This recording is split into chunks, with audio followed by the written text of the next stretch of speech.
Welcome to Smitty's Endurance Podcast. I'm your host, Dave Smith. I'd like to welcome onto the show today, John Sullivan. John was always towards the top of any canoe race he entered in the 90s and 2000s. He finished all 11 of his Ausable River Canoe Marathons inside the top 10, 7 of those in the top 5, 3 in the top 3, coming second in 2000. His consistency within the sport is something I admire. Besides John's canoe racing past, he has also been heavily involved with the organization of the Ausable River Canoe Marathon and has become well known for announcing throughout the event and radio broadcasting the night of the race on 98.5 UPS. John, thanks for joining me today. Well, thank you for asking me to be on this. I've watched a lot of your other videos, and you've had a lot of great paddlers on there, some young guys, some legends, and I'm honored to be part of it. Yeah, no doubt. Well, you've certainly played a huge role in the sport, both as a competitor and then, also giving back with some of the stuff you do now.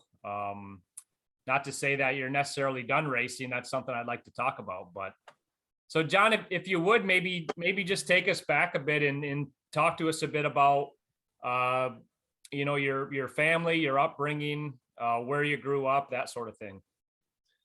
Okay, well, currently I live in the Grayling area, as most people know that are in the paddling community. I have 4 kids.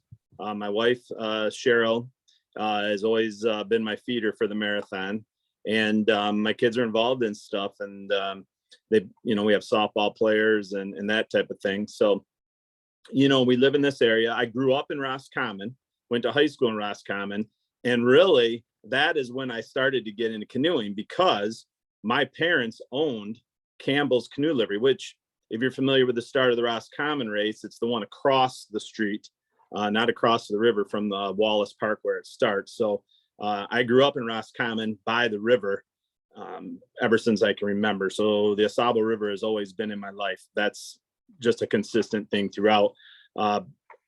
And some of the guys that actually paddle and race, like Billy Trondrell, actually worked for my parents back in the day. Okay. But it allowed me to be on the river a lot more than most kids. Some of the stuff that I used to do nowadays, you think would never happen. I always wanted paddling. So I either had to have somebody come with me, when you're 6 and 7 years old. But when I got to be about 8, they're like, just go upstream, put on a life jacket. So I would take out, 18-foot aluminum grumman boats by myself, and start paddling upstream at Roscommon. So that's my background as far as growing up and things. But it was nice to be able to always be near that river like that. And one funny thing that I always laugh about and tell about is my first night paddle was actually when I was 9 years old. Oh most people, they don't paddle at night unless they're doing the marathon. But when I was 9, it was a Saturday night, and on the South Branch, there's a campground, Canoe Harbor, that's just above Smith Bridge. Okay. Oh, I don't know, maybe like 15 minutes in a racing canoe, a half hour or so. And a group had dumped 16 canoes there one night. Oh, jeez. So the DNR called my dad, and said, hey, you don't have those out by tomorrow morning, it's $100 a canoe. Fine. Yeah. So he calls a bunch of people up, and long story short, I end up at 9 years old hooking 4 aluminum canoes together at about 1 a.m. and paddling down that part of the river in the middle of the night. So my first night paddle was actually a solo one at 9 years old. So, So John, what were some of the other sports you played growing up? Well, in high school, basketball, baseball, football, were the big 3. Back then we didn't branch out. You didn't have all the other ones that we kind of have nowadays. So, just your standard high school sports. Talked a little bit about maybe playing some college football. That never materialized. Ended up going to Michigan State. As a youth, I did do the youth canoe races, the youth ones before the marathon. This year, the Roscommon race is the 40th annual canoe race in Roscommon. I raced in the first at 12 years old. That used to be a really big event, and Sean Brabant, I think, is trying to really bring that back to a bigger community event. But that used to be a huge event. And that first year they had them, they actually started recruiting kids. So business owner in Roscommon were starting to call me and my cousin up. Hey, can you paddle for us? We'll sponsor you. We had 5 calls, at 12 years old to come race. Yeah. So that was that youth thing there for paddling, but that's what I would do. And then obviously I went to Michigan State, and that's when I started really getting involved with the paddling. Yeah. So I kind of pulled up, past results. And so when would you say that you really started so at Michigan State, but when you really started training seriously and competing at a very high level? Well, one thing about growing up in the Roscommon Grayling area is you always watch the marathon. Yeah. So everybody around these parts wants to do that race. I mean, middle school, elementary school, high school, I'm going to do the marathon. I'm going to do the marathon. I'm going to do the marathon. So I was always looking at that. And so when my high school sports got done, I decided I was going to try to do the marathon. So when I went down to Michigan State, I had a guy up here, Dave Toronjo, actually Bill Toronjo's brother, find me just an old beater canoe that I started getting into. And then I needed a place to keep that. So at that point, I met Tom and Connie Cannon, who have been instrumental in so many paddlers who've gone through Michigan State and helping them get going, store their boats, paddle with them. And a guy named Jim Myers, who at one point held the mixed marathon record with Lynn Whitty. And he sold me a canoe, and I just started training with that group. And that was 1990. And that's when I really started trying to, excel at paddling more than just, the aluminum stuff that I did. And so it started in 1990 right there. I always wanted to do the best I could in the marathon as a kid. You're always naive when you're up here, because you're looking around, you're like, I'm going to win that. I mean, you see guys walking down the street, because this is a weird sport. Like, you can see Jeff Kolka at the grocery store. I mean, the guy's won, I don't know how many he's won. I mean, yeah, that's not normal for sports. So like, you see guys around, you think he doesn't look like he's that great. I mean, like, I think I can beat that guy. So you're thinking, okay, I'm going to start this and I'm going to win it. I won't win it the first year, but I'll win it the second year. And then, as you know, when you start paddling, you get a dose of reality really quick, and you understand how guys who are at the top, how good they really are. Yeah. But I do think, John, it seems like, your story is fairly unique in that. And there's a couple other guys that I recognize, looking at past results, but pretty much straight away, though, you were competitive. So how do you think you were able to do that? Well, I think my background growing up around paddling helps. There's no doubt about that. That's the first thing. The second thing is I think I did two things very early on. One is I did not focus on the marathon. Two, I made a effort to always paddle with somebody who I thought was not only better than me, but the absolute best person I could get in the boat, no matter what. And I would just consistently try to learn from anybody that I could. So when you wrap those two things together, I wasn't training for the marathon when I was 20 and 21 years old. I was training to be fast. And there's a different mindset. Do you know what I mean? Yeah. And so I think that allowed me to get faster maybe than other people's direction, where they're focusing more on the marathon. And so I think that mindset, combined with literally having putting myself in the position of being around great paddlers constantly, paid off. I mean, I've been somewhat spoiled in that manner. Like Tom and Connie Cannon, first off, and then Lynn Whitty helped me immensely that first year.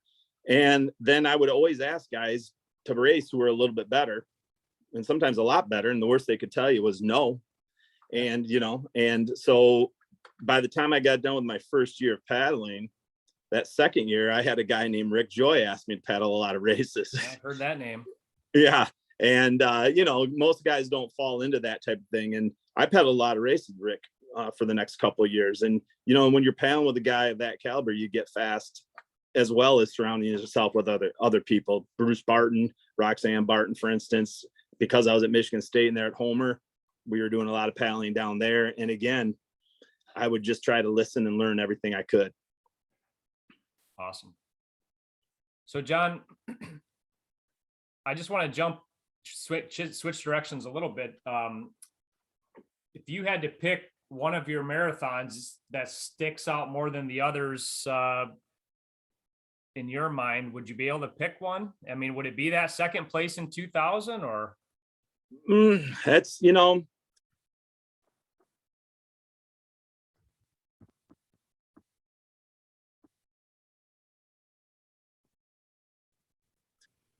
I've been ridiculously lucky to paddle with great paddlers. Every single one of my marathons, if you look, are guys who have multiple top 10 finishes. And it's, it's easier to get top 10s when you're paddling with a guy who's been in top 10s. But each step of the way, as I did those 11 marathons, each one I was strategically deciding who to paddle with. The first thing I always wanted is I would never paddle with somebody I felt would drop out. Now, being an endurance athlete and being a triathlete, sometimes accidents happen, sometimes injuries happen. I'm not talking about those type of drops out. I'm talking about these type of drops outs. Sure. I never wanted to paddle with somebody who I thought was maybe weak here. I wanted a guy who, he was gonna just do everything he could to finish, because we're putting in a lot of time. There's sacrifice, you've got a family.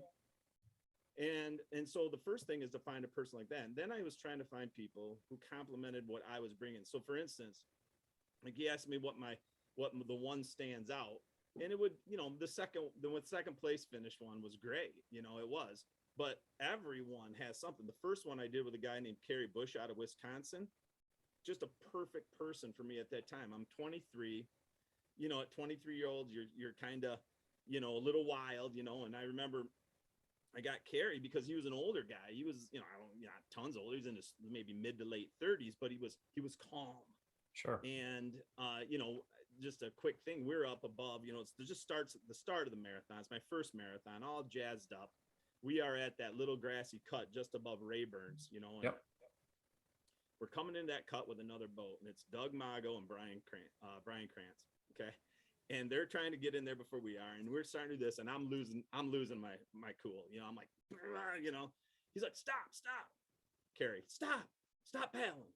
I'm like, what? He's like, it's 15 hours. We're not doing this. Right. If you want to finish well, we do it my way. And I'm like, all right, but that's what I needed. Yeah. So on that respect, that first one, get second,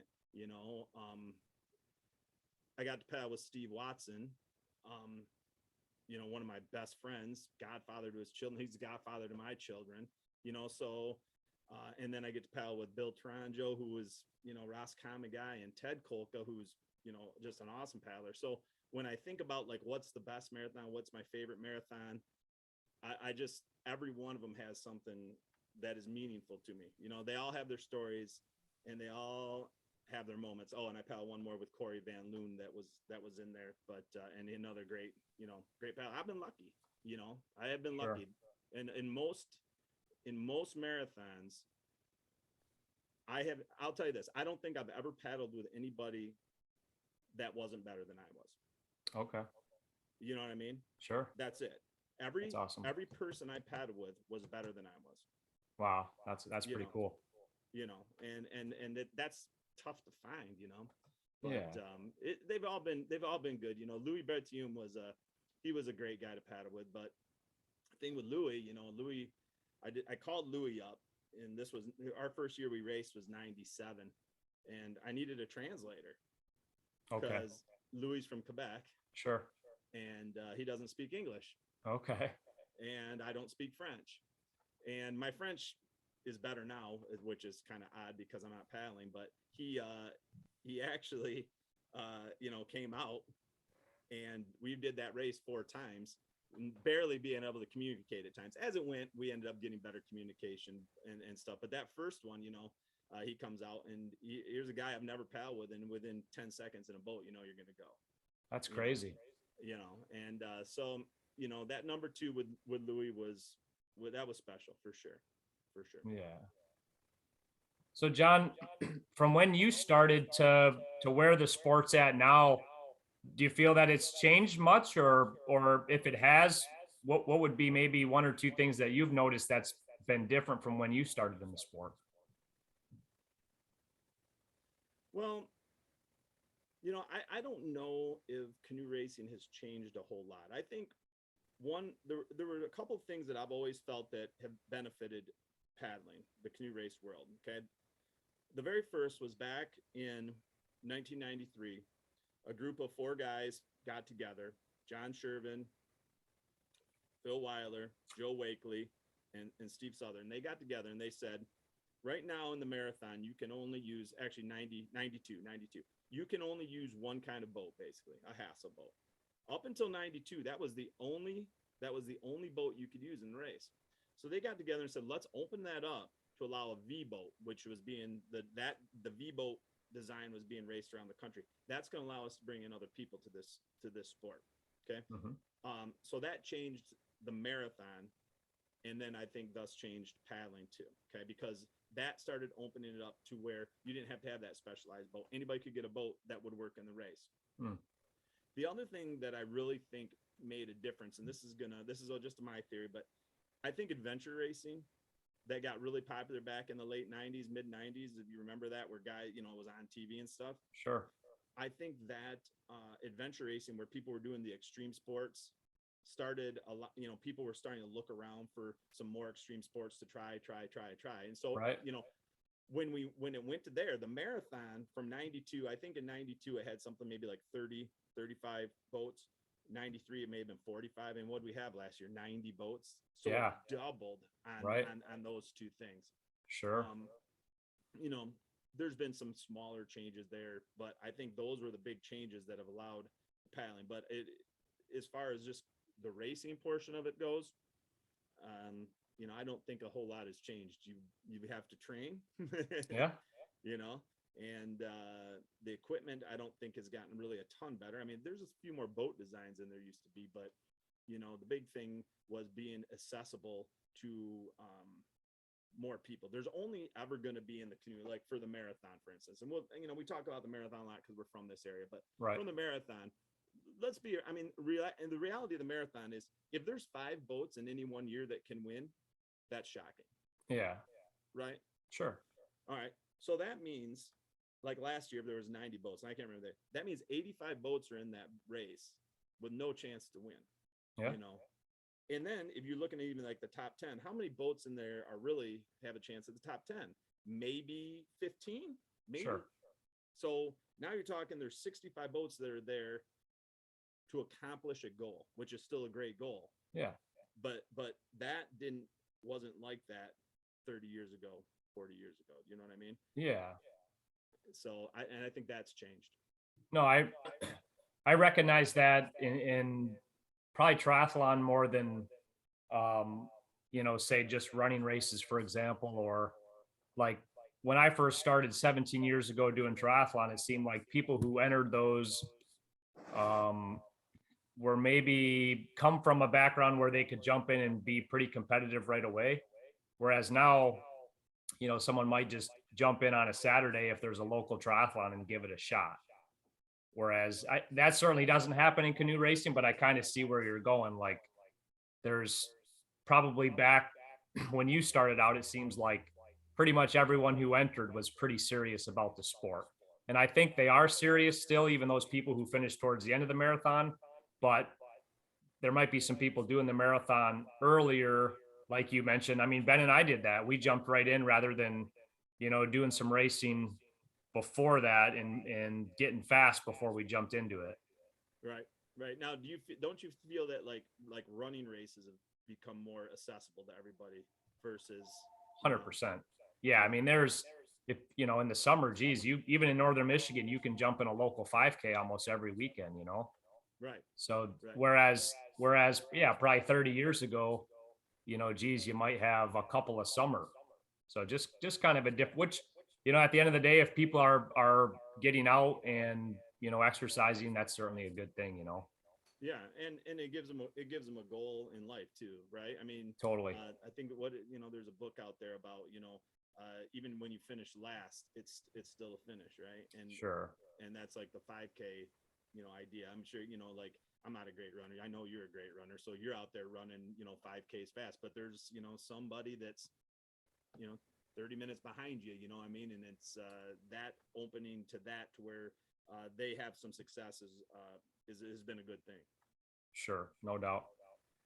John, I'd like to ask you a little bit. I always try to ask on the podcast here just about training that prepared you to compete at a high level. Can you talk about some of the training you did when you were at your best? It's funny. I don't train as most paddlers do. Okay. I would wager that in most marathons, if you looked at the top 20 guys, I had the least hours every year. Okay. I don't focus so much on just pure hours as I've tried to focus on good hours and recovery. And I think that helped me somewhat avoid injury. I did end up getting injured, but I think that allowed me to be fast without without bonking all the time, without having that thing where your body's just wore out. Sure. And so when I did training, I mean, I this will probably shock. I never had 200 hours in the marathon. Okay. All right. Because I wanted to do quality training.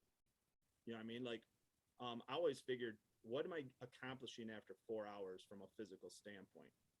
I'm broke down to what I need to be broke down to recover and then excel. You know what I mean? Like, you know how it is, break down, get better, break down, get better. Right. Yeah.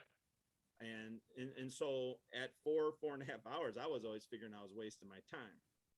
And that part of training, I think, paid off for me. I remember talking to a paddler who was a newer guy, and he had paddled 300 hours that year, and they had finished like 30th or something.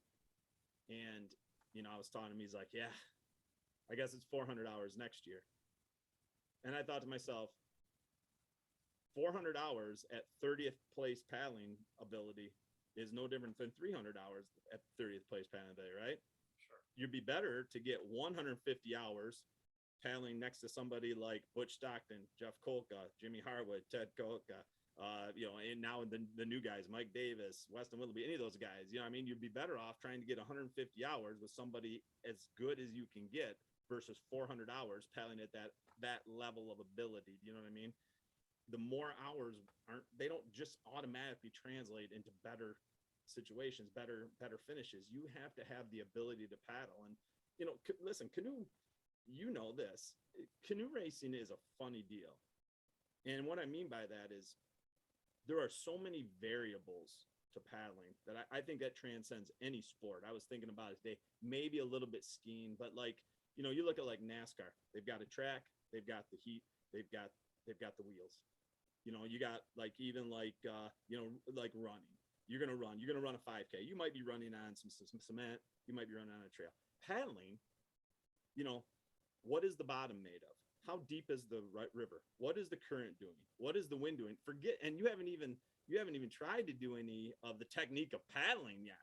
Right. And I always say it's like a 4-dimensional sport. And then what's even worse is like, okay, it doesn't rain this week. Now that spot that you knew that was 2 feet, now, and a half feet, you know what I mean? And now the line's changed. And I think that, it's what makes this sport so hard to be a master at.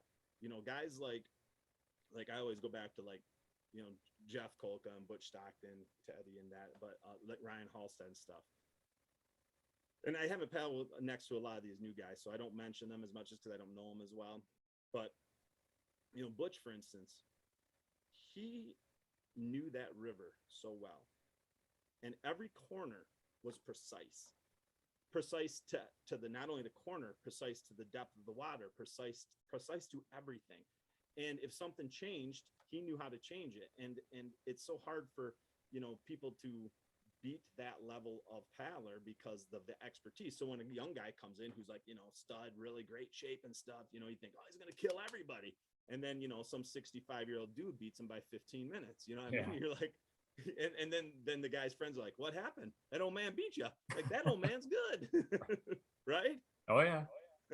I've experienced it the last 2 years. Yeah. It's a little humbling at times.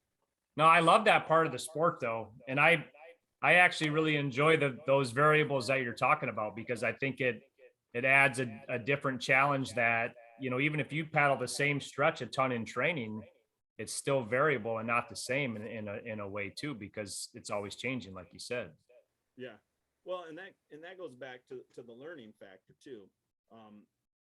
That's, I always say paddle with everybody who's better, but that doesn't mean you can't learn from somebody who's not as good as you are. I remember one time Ted and I were out with C1s. We were with a guy from around here, solid paddler, but 40th place, 50th place type paddler or whatever for the marathon. And we were down below McMaster's and Parmalee, and it was in the spring, and Ted and I went to the right where we always go, and this guy went way to the left in his C1. I remember Ted and I were paddling along going, what's he doing? What's he doing? Yeah. So we came out together, and we get in the car and we drop him off, and then we're driving back, just Ted and I said, we're going to have to check that out next time. He goes, oh yeah. So we went down the next time, checked it out. But again, you can learn from somebody who's not as fast as you, just like you can learn from somebody who's faster. There's always learning going on in this sport, and I don't care who you are and what level you are. Yeah, no, that is such a cool part of it. John, I'd like to switch and talk a little bit about, once your racing was finished. Well, first, I guess we could talk about that. Do you have any goals in the sport still from a racing standpoint? I know you, like, was that 2 years ago you jumped in a race with Ryan, right? Was that the Mayo? It was like towards the end of the season, you guys did quite well. Yeah. I was lucky enough to come back and do one race with Ryan Halstead. That doesn't happen very often for people, does it? Jump one of the greats, but no, I was doing a little training that summer because some of the softball stuff that my kids were involved in had been canceled and stuff. Sure. And so he saw me out there, and we got out in the boat one time. He just said, hey, do you want to do the mile race? I'm like, you got to give me a week to see if I can get into shape. So get into shape. I had a nice race with him, but again, it helps to have him back there, Sure. My future for racing, I will never do the marathon again. Okay. Could I do the marathon physically? Yes, I could do the marathon physically. Yeah. I don't want to do the marathon anymore. I don't want to Sure. do it here. You know what I mean? Other races, I would love to go to New York again, and I would love to do Shawinigan again. I would love to do some MCRA races again, and I might be doing that this summer. Okay, awesome. As a lot of people know, kind of some things in our family has changed. And my two younger kids live in Florida and go to school in Florida down there, Sure. So it's kind of going to free up a little summertime. So I'm hoping to do a little bit of paddling, I'd love to see you out there. That's awesome. Yeah. So besides the racing, you've been heavily involved, and given so much time and energy into the marathon still, between the announcing and just, I know you're on, the race committee and that sort of thing. Talk to us just a little bit about what it takes for that committee to put on such a large race like the marathon. I think some people understand if they've maybe been involved with, directing a race, but that's quite the animal, with not only the distance it covers, but there's so much that goes into it. Talk to us about that a little bit. Well, Butch Stockton has a saying, and Butch Stockton is I'm very close to Butch, but he has a saying. It's this: the easiest thing to do in canoe racing is showing up and paddling. Yeah. That's the easiest thing. Even the little races, the smallest races you do, somebody has put in a lot of work to make that happen. The mile race, the Roscommon race, the marathon is all volunteer, and it is year round. Andy and Suzanne right now are the co-chairs. They do a ridiculously good job. When I started being involved a little bit with the committee, I just told them I don't have the time to do that portion of it, but I will be on the competition committees and those type of things, and work in that area. But they do a ton of time, and you even have the people who used to be involved with it who are still, like Joe and John and guys like that. But really it's all volunteer, and it's a massive undertaking. Sure. There's a lot of businesses that donate time and people. I know some, like, the dump trucks that have got to get there. I'm not sure. I think those guys are they're got to be donating the money, and their time and stuff. So right. it's a big undertaking, but it's really, to be on that committee, on the competition committee for me is when they asked me, there was no question I was going to be on it. Okay. Because one thing that I felt when I was younger is I felt that the competition committees and stuff didn't have a paddler voice. Okay. They, at times, and I'm not taking anything away from the marathon committee in any way. Okay. But at times I don't think they had an understanding of what the paddlers had to go through. And there's been changes over the year. Years ago when I first started, you had to have a meeting at noon on the bank lawn of the day of the race. Yeah. You're sitting there and it's 82 degrees. You're sitting on the lawn. You got the biggest day of the year coming, and you're at the bank lawn. So they've done some great changes on it. But from a paddling standpoint, I like to, and I always tell this, I do the best I can for the paddlers. Every decision I make from the idea if I'm paddling the race. Mm-hmm. And that comes down to penalties. That comes down to working with them sponsors. I try to look at everything like, what would I want if it was me paddling? Right. And it's been fortuitous that I was there at one point. There was a time a couple of years ago that there was going to be a penalty lodged against the team, and this would have cost them records. Oh my gosh. It was a big one. And I had seen what had happened from above, and I could explain to the committee what had transpired, how they were coming in, and say, it wasn't an egregious penalty. As you were on the bottom, it looked terrible. Above it, you saw what happened. And so I really tried to do my best for everybody to be fair and think about them from a paddling standpoint. I put on it's very stressful. It's a stressful job putting on races. I actually put on the Ross Common race, and I remember just thinking to myself, it is easier to race. It is, No. I mean, the C1 race, everybody went down, and then they gave me 5 minutes to jump in and warm up real quick, and boom, I went dead last, Right. So just that kind of stuff. But, I do try to approach it from a paddling standpoint. Yeah. Now I think I know how this goes, but when you guys announce on the radio, are you doing that entirely throughout the night, or is there small gaps in there? So the radio, to explain to people how the radio works. So what the radio does is, and it's changed over the years, the radio is, we have certain times set up where we're going to go on live. Okay. And there's blocks of time that we're going to go on live. And we have only a certain amount of time we can stay there. 98.5 is great to work with. But the reality is, other than the people right in Grayling along the Ausable River, their main area doesn't want to listen to 24/7 marathon coverage. Right. Sure. So we're going to talk for 3 minutes. Gotcha. Twice an hour, maybe 3 times an hour. In those 3 minutes, I guess what thing is we can't talk about 88 canoes. No. And it's funny because we'll have people come up and say, what about our team? What place are they in? 52nd. What do you want me to say? Right. No, I get it. Yeah. So we tried to do our best, but we do tell, somebody's like, you're not announcing the dropouts. This is last year. There's been no dropouts. Right. Okay. Yeah. So that's how we approach it. The top guys get the press, Oh yeah. Well, that's like any sport though, right? I mean, yeah. John, how many of the marathons have you announced for? Ooh, I don't know how many it's been. Like 20, 15, or I would have, it's at least over 10. It's at least over 10. My first one, I ended up getting mono in 95. And so I didn't race that year. And that's the first time Larry asked me to help. And then it's been on and off, ever since then. Some years I bug out early for softball. Some years I haven't been able to do it because of softball, Oh yeah, sure. But, I enjoy doing the radio, and I enjoy doing the announcing. I like doing the rules meeting. I do the rules meeting right there. Yeah, no, I appreciated you doing that the last 2 years. Yeah, I mean, it's, again, like you said, it's nice to have someone doing that who has raced and understands it all. Right. And we want to try to get the information the best we can, as quick as we can, from that standpoint. But, Larry Roberts is, he's a fantastic guy on the radio. He's really done a lot of due diligence over the years trying to learn the sport, especially early on when I started working with him. If I'm not there, the nice thing is he gets Steve Watson, who, he has a ton of knowledge. And if Steve can't do it, he ends up with Tony Short. So, that's pretty good guys to talk about paddling.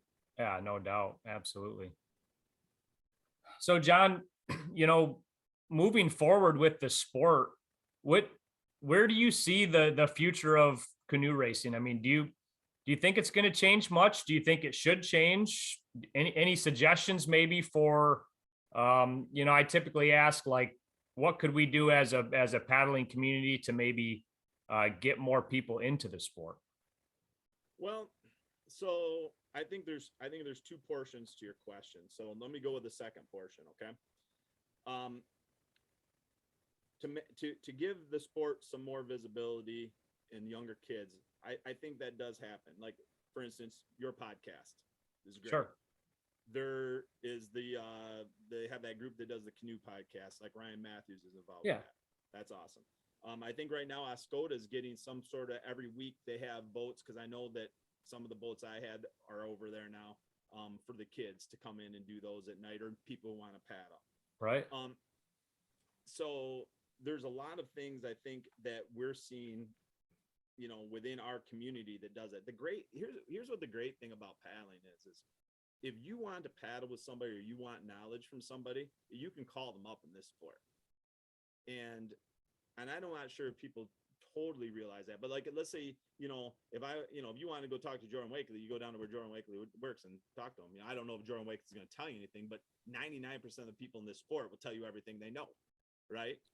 Oh, I 100% agree with you. I mean, in my 3 years, anytime I've reached out to someone, they absolutely have been helpful. Yeah. And I mean, how many other sports are really like that? Yeah, I agree with you. Yeah. Not another one I'm aware of. Yeah. Yeah. Nobody's going to give you how they're setting up their NASCAR. Right. Right. Right. So Yeah. What I think holds back paddling, the marathon paddling itself, I really think is it's not a sport that is easily spectated. Yeah. There's no way to really watch that. Like, the marathon's a great event, but everything happens usually away from the sight of the fans, right? Sure. Even in years, there's back in the early 90s, there were a lot of years where there was a lot of pack racing, and you could see them come over and everybody was jockeying for the lead right there. That was great. But most of the time it's like the first place boat, the second place boat, and anybody who passes, you pass somebody, you might pass them. Let's say you're out there, you pass them at between Camp 10 and Mile. We don't see that. Nobody knows. Yeah. And Right. that ultimately will always, I believe, hold the sport back to some extent. I mean, you're going to have some, it's like climbing Everest. They're usually not live there. You just get the stuff afterwards that they put together, right? Yeah. No, that is one thing I've thought about, and they're starting to do a better job in triathlon of that, where it's a little bit boring for racers. They'll do more circuit stuff. So like, several loops, for example, of something, but I don't even know if that would help or not. But yeah, well, there's been years that we've had that. The one year I was out, we were out in Quebec at Schwinnigan at the Classique. The second day, it was at Grand Mare, and we had to do something like 8 loops between the bridges. okay. And I just remember it was a big pack, and everybody's like, "What loop are we on?" Right. I don't know. Is it 5? Are we on 6? I mean, Well, it's probably cool for spectators, though. oh, it was great. I mean, that is great. That's it's a good spectator race anyway, right? They set Right. that up a little That's what better. I've It's heard. a little different river, obviously too, but that is good for spectators. It's a tough spectator sport for sure though. But yeah, if you ever get a chance, run up and do the Classique. That's worth it. Okay. So, yeah, Sounds like everything I've heard about it is quite the event. Yeah, it is. It's a good event, and 3-day. I always found that to be harder than the marathon. The marathon, you take off at Grayling at 9 and you're done somewhere between noon and 4 the next day. There's been years at the Classique where the first day is 9 hours. You're getting back up the next day and doing another 3.5. Oh yeah. I found that second day at Schwinnigan to always be really about the hardest day in paddling in my thoughts. Oh, I can see how it would be. I mean, you're having to back it up a couple days in a row for sure is not easy. Yeah. Well, and I remember laying there the one night at the hotel afterwards thinking to myself, I feel like I just did the marathon and I got to paddle for the hardest day, waves, 3 portages on that second day. And, it's a tough gig, but yeah, I think, visibility holds back paddling, and it probably always will to some extent. I think that probably holds back the money that could come into it from a sponsorship standpoint. Yeah. So John, not to try to give away any of your secrets, all the paddling knowledge you've earned over the years, but would you share maybe 1 or 2 things that you've learned over the years that you think would be good for, someone getting into the sport to know? Let's see, getting into the sport to know here's what I always tell, and I kind of touched on this earlier. I always tell the people who are getting the sport at first is this: don't do the marathon. Okay. That's always my number 1 advice. Don't do the marathon. Go learn how to paddle. Always my advice. And I don't care if it's somebody older or if it's a kid or whatever. Don't do the marathon. Not right off the jump. Yeah. As far as a technique technique, what I tell my own kids is, I always say, it's not pushing water, you're pulling boat. So if I'm out with my own kids, that's what I tell them all the time. Pull the boat, don't push the water.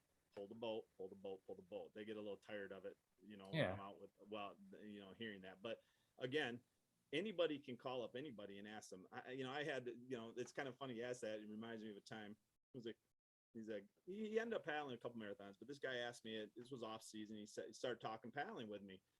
And he says, but what about this? What about this? What about this? What about this? And we were at a game, and a high school game.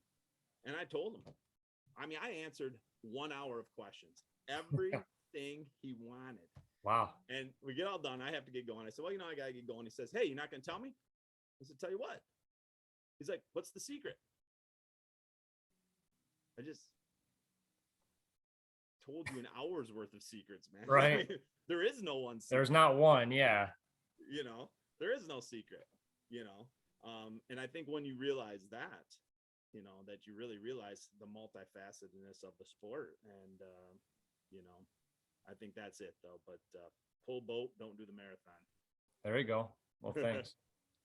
So John, just to wrap up now, an opportunity, if you want to mention anyone else that maybe you haven't mentioned so far, or any other sponsors or people that have played a pivotal role in your life, as far as your canoe background and in your paddling career. I thought about this, and I've mentioned a couple of them. The first one I think is every paddler can attest to is your family, because there's a lot of time away from family with this sport. Yep. There really is. There's a lot of time away from your kids, and eventually that's why I ended up stop racing, is because my kids were involved in stuff, and my time was done. I'd had my time. So obviously my wife Cheryl, my brother Mark fed every marathon with my wife. They've never missed a marathon. Wow. 11 times though, guys. And Mark's always said to me, no matter where I'm at in the world, if you have a chance at the top 10, I'll come feed you. Okay. But if you don't have a chance at top 10, I'm not showing up. I'm like, all right. Fair enough. So, you look at a guy like Butch Stockton, and I've talked about him a couple of times. I really, one of my best friends, almost like a father figure. I was honored enough to give the induction to the Hall of Fame for him, for the Paddling Hall of Fame, which was very, had a lot of meaning for me. And that guy has showed me so much about paddling, about how to think about paddling, about life, how to think about life. And I've been very fortunate to have him in my life in that capacity. As far as other guys, I've just been really blessed. I really have. Because everybody I paddle with, I like. I talked about Steve Watson. He's a great paddler, man. That guy knows how to move a boat. He's one of the best wave riders in the country. I look at the top guys. You think about him, you think about Jeff Rankin, and it's a couple other guys, but he's that level. Ted Kolka. I find Ted to be a severely underrated paddler, and I got 2 seasons with Ted. I love paddling with Ted. And so I get a chance to paddle with Ted, and you get Louis out there and Tony Short and all those guys and stuff. But, I get to paddle with Jeff Kolka, and train with Jeff, and he's a great guy, and Bill Tronjo, and, and just, you get Ryan Alstead to ask you to paddle. I mean, I've just been really blessed. And I guess, when I think about paddling, whether it's going forward or I think about the end, I think about the beginning, I think that when I think people, think of me, I know that, I'm a fierce competitor, and I've always been a fierce competitor out there. And some people don't like that. And the thing is that I've always been a fair competitor. Now if you're going to run into my paddle, I'm not going to be real happy about it, and some people never like that, and that's okay. That's okay. But I guess, the things that I'm most proud of, it really is only one thing with paddling. I'm very proud of the fact that I never dropped out and I was never out of the top 10. That's difficult to do. Mm-hmm. It's not all on me because I'm only half in the boat. You know what I mean? So other guys own that with me a little bit, but only two people have ever done that. And that's me and Steve Collins. Okay. Everything else that I think of paddling, that I think of myself, what does it mean to me and what I'm proud, has nothing to do with what's on the water. It's the friendships. It's the family that paddling is in a couple different situations over the years, where somebody in the community, needed things, and we come together and lift each other up. That is what ultimately I hope that beyond the paddling, people think of me. They think of that kind of stuff and what I've given back beyond what was just on the water, because what was on the water is a little bit fleeting, but when you make a difference in somebody's life, that has a lot more meaning, and it has a lot more meaning to me. Now, you asked me that 20 years ago, maybe at 52, that's how I feel now. And at 32, I'd have been like, I want to win 20 of these damn things, But, sure. But now, as I sit here, it's really about, the meaning you've had on other people's lives versus what, you've done on the water. I love paddling. I do. I love paddling. I mean, I don't get to paddle every day, but I would, but I can't. And so when it comes down to it, there's got to always be more to the sport, to the paddling, to the family. You know what I mean? Well, John, thanks so much for sharing all of that in your time today. And certainly, your continued efforts, with the organization behind some of these events. And geez, I'd love to see you out there racing this summer. That'd be sweet. Well, maybe I'll get out there. Thanks again for doing this podcast, because I think it brings to light a lot of different people, a lot of different ideas of paddling, and it's meaningful because you can get some, I've loved listening to these and some of the ideas the guys have and stuff like Sure. that, but it's been a blast. I've really enjoyed it. Good. Great. Good. Thanks, John. Hey, have a good night. Yep. You're welcome. Thank you. Take care. Yep. Bye-bye.